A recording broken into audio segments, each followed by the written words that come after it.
অভয়া, নির্ভয়া, আর কত 10, 20, 50, 100, 1000, তারপরেও কি বদলাবে মেয়েদের জন্য কিছু?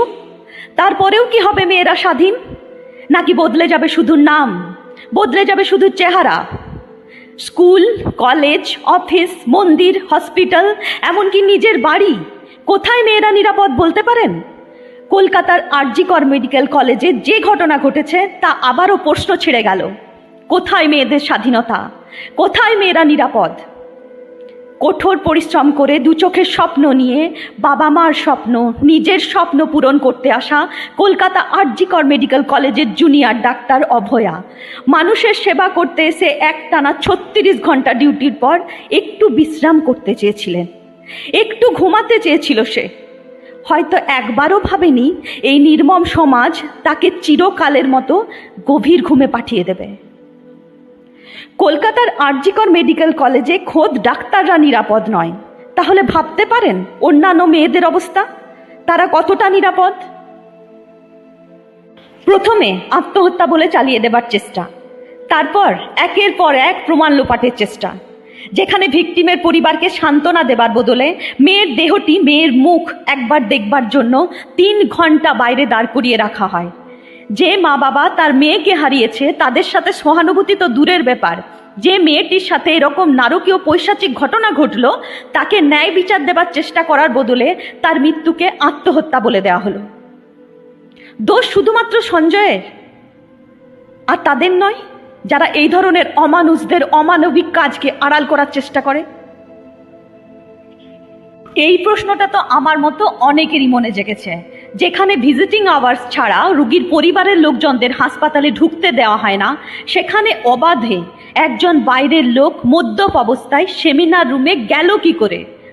প্রশ্ন এক নয়, একাধিক।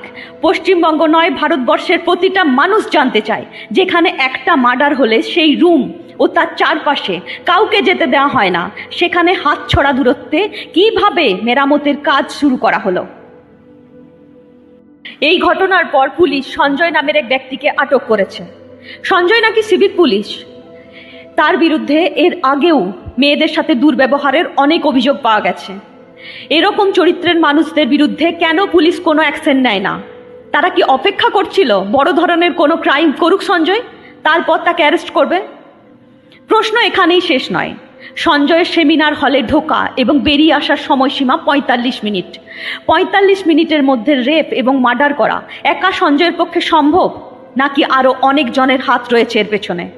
আসলে পুরো ঘটনাটির মধ্যে অনেক রহস্য লুকিয়ে আছে। কারণ পোস্টমর্টম রিপোর্ট অনুযায়ী অভয়ার 2 চোখ দিয়ে রক্ত বেরিয়ে আসে, মুখ দিয়ে রক্ত বেরিয়ে আসে, তার গোপন অঙ্গ দিয়ে রক্ত বেরিয়ে আসে, পেটে আঘাত, মুখে আঘাত, গোড়ালিতে আঘাত, আঙ্গুলের অনামিকায় আঘাত, গলা টিপে শ্বাস রোধ করে তাকে মেরে ফেলা হয়।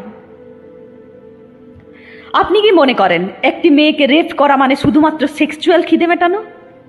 না, মেয়েদের দমিয়ে রাখবার জন্য, তাদেরকে বুঝিয়ে দেবার জন্য যে তোমরা দুর্বল, তোমাদের জায়গা শুধুমাত্র রান্নাঘরে, সেই বিকৃত মস্তিষ্কের মানুষেরা নিজেদের পৌরসত্বের দম্ভে এই পৈশাচিক কাজগুলি করে। যখন নির্ভয়ার রেপ অ্যান্ড মার্ডার হয় তখন অনেকেই প্রশ্ন তোলেন, নির্ভয়া এত রাত অবধি বাইরে কেন ছিল? সে বয়ফ্রেন্ডের সাথে কেন ছিল? সে কেমন পোশাক পরেছিল? আজ আর.জি. কর মেডিকেল কলেজের এই ঘটনার পর কি বলবেন তারা? এই মেয়েটি তো ডিউটিতে ছিল।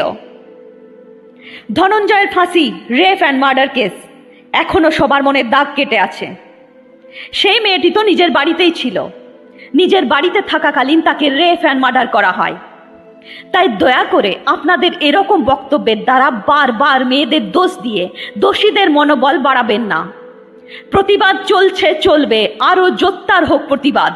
বেরিয়ে আসুক ভারতবর্ষের প্রতিটা মেয়ে। নির্ভয়াকে ন্যায্য বিচারের জন্য অপেক্ষা করতে হয়েছিল 7 বছর। অভয়া যেন তাড়াতাড়ি বিচার পায়। জয় হিন্দ।